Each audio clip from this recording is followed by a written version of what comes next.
ગુજરાત રાજ્યના મુખ્યમંત્રી ભૂપેન્દ્ર પટેલ દ્વારા આજરોજ ગુજરાતની 31 નગરપાલિકામાં સિટી સ્વીટ સેન્ટરનું લોકાર્પણ કરવામાં આવ્યું હતું, જે અંતર્ગત જંબુસર ખાતે પણ એક સિટી સ્વીટ સેન્ટરનું લોકાર્પણ કરવામાં આવ્યું છે। આ સેન્ટરમાં મુખ્યત્વે જોઈએ તો જંબુસર નગરમાં રહેતા લોકોને આકારણી, જન્મનો દાખલો, મરણનો દાખલો તેમજ વિવિધ પ્રકારની કામગીરી માટે ધરમ ધક્કા ના ખાવા માટે તે માટે ઓનલાઈન માધ્યમથી આ સેન્ટરનું લોકાર્પણ કરવામાં આવ્યું છે, જેમાં જંબુસર ખાતે જંબુસર મત વિસ્તારના ધારાસભ્ય ડી.કે. સ્વામી, જંબુસર નગરપાલિકા પ્રમુખ, જંબુસર પ્રાંત અધિકારી, જંબુસર નગરપાલિકામાં ચૂંટાયેલા સદસ્યો તેમજ જાહેર જનતા પણ મોટી સંખ્યામાં ઉપસ્થિત રહી હતી। ઉલ્લેખનીય છે કે લાભાર્થીઓને ધારાસભ્યના હાથે પત્રકો આપવામાં આવ્યા હતા। આપણા સૌના આદરણીય એવા વડાપ્રધાન મોદી સાહેબનું સપનું છે કે ભારત ડિજિટલાઇઝેશન થાય, ભારતનો તમામ વર્ગ, તમામ નાગરિક જે ડિજિટલ તરફ આખી દુનિયા જઈ રહી છે એનો લાભ લે। કદાચ જેને ખબર ના હોય, નકર ઘણા એવું કે આનો કોણ લાભ લેશે, પણ એકવાર તમે ચાલુ કરશો એટલે બધા લાભ લેશે, ધીરે ધીરે શીખશે।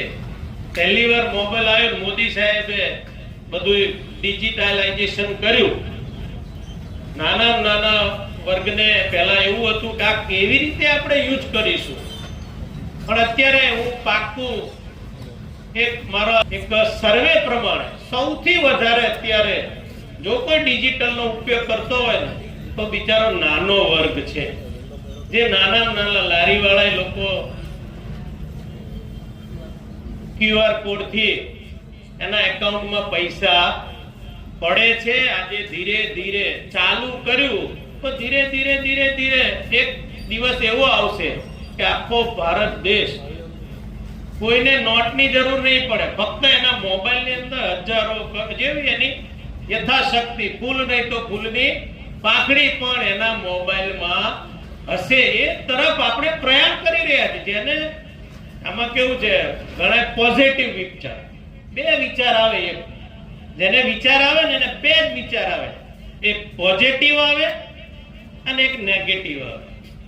આપણે કોની સાથે ફરીએ છીએ, આપણે કોનો સંગ છે, એ સંગને આધારે આપણને વિચાર આવે। એક એવું વિચારે કે આ યોજનાનો હું લાભ લઈશ, આ યોજનાનો હું મારી બાજુવાળાને લાભ અપાવીશ, અને એક અમુક એવા વિચાર આ બંધ થઈ જાય, આ ના ચાલવું જોઈએ, લોકોને બૂમ આવી જોઈએ તો આ આપણું દુકાન ચાલે, આવું પણ વિચારનારા હોય। પણ આપણી ભારતીય જનતા પાર્ટી અને મોદી સાહેબની જે સરકાર, ભૂપેન્દ્રભાઈની જે સરકાર, એ એવું વિચારે છે કે તમામ લોકોને, તમામ વર્ગના, તમામ ધર્મના બધા જ લોકો આનો લાભ લે। જંબુસર વાળાને તો લાભ જ છે કે 31 નગરપાલિકા આખા ગુજરાતમાંથી થઈ, એમાં આપણી જંબુસરને લાભ મળ્યો। એટલે ખરવાનું સરકાર માં આપણું ચાલે કે આપણું ધ્યાન છે અને નગરપાલિકાને જરૂર છે। હવે અનેક પ્રકારના દાખલાઓ અહીંથી મળવાના છે। જન્મનો દાખલો મળશે, મરણનો દાખલો મળશે, તો છૂટાછેડાનો છે ખબર નહીં, એ કોર્ટમાં જવું પડે, એના માટે ના આવતા। જન્મનો અને મરણનો સરકારની કોઈ બીજી કોઈ જે તે તમને આ બોર્ડ ઉપર બતાવવામાં આવશે।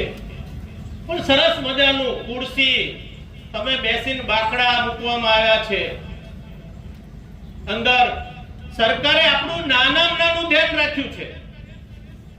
અંદર વોટર કુલર, તમને પીવાનું પાણી પણ મળે એવા પ્રકારનું સિટી સિવિક સેન્ટર આજે જંબુસરના આંગણે પ્રાપ્ત થયું છે। પછી નાની મોટી ફરિયાદો હોય, એ ફરિયાદો પણ તમે અહીં આવીને કરી શકો છો, કરશો। અને ફરિયાદ હોય જ, અને હોય તો કરવી જ જોઈએ, પણ કોક કેન આપણે ફરિયાદ કરવા જઈએ એવું માટેનું આ સેન્ટર નથી। આમાં ઘણા કહે છે કે જાવ જોઈએ તમે ફરિયાદ કરી આવો, આજે એવું જ પણ આવશે। પણ નાગરિકોને નમ્ર વિનંતી કરું છું કે આ ફક્ત નાગરિકો માટે છે. આ કોઈ રાજકીય માટે કે કોઈને નીચું દેખાડવા, કોઈને ઊંચું દેખાડવા એના માટેનું આ સેન્ટર છે નહીં. આ ફક્ત નાનો વર્ગ, જરૂરિયાત વર્ગ, જેને જરૂર છે પણ મળતું નથી એવા લોકોએ અહીંયા આવીને, કોઈને કદાચ હારે લાવવાની જરૂર છે, અહીંયા સરસ મજાના સિવિક સેન્ટરના જે અધિકારીઓ છે, બહેનો છે, ભાઈઓ છે એ બેઠા છે. તમને ખ્યાલ નહીં આવે તો તમને શીખવાડશે, તમને બતાવશે અને તમારી અરજી અહીંયા લેવામાં આવશે. કોઈ કે જાઓ એમ હજી પાછું ચાલશે અઠવાડિયું, જાઓ તમે જાઓ જોઈએ કરી આવો જોઈએ. આપણે તો સેવાનો લાભ લેવા માટેનું આ સેન્ટર છે. અહીંથી તમને જે કંઈ વારંવાર ધક્કા ખાવા પડે, સરકારને ખબર પડી કે આ લોકોને ખૂબ ધક્કા ખાવા પડે છે, એટલા માટે આ સિવિક સેન્ટરનું અહીંયા સરસ મજાનું તમે બેસો એટલે એવું લાગશે ઓછીતું લાવ્યો તો ઊંઘી જાય એવું સરસ મજાનું સેન્ટર બનાવ્યું છે. એનો બધાય લાભ લેજો. આજના દિવસે હું તમામ અધિકારીઓશ્રીઓને, ચૂંટાયેલા તમામ સભ્યશ્રીઓને, નગરપાલિકાના પ્રમુખને, કારોબારી અધ્યક્ષ, જુદા જુદા જે ચેરમેનો છે, પ્રમુખો છે કે તમામને હું ખૂબ ખૂબ અભિનંદન પાઠવું છું. વિપક્ષના પણ તમામ સભ્યોને પણ અભિનંદન પાઠવું છું. Subscribe now and press the bell icon. Never miss an update.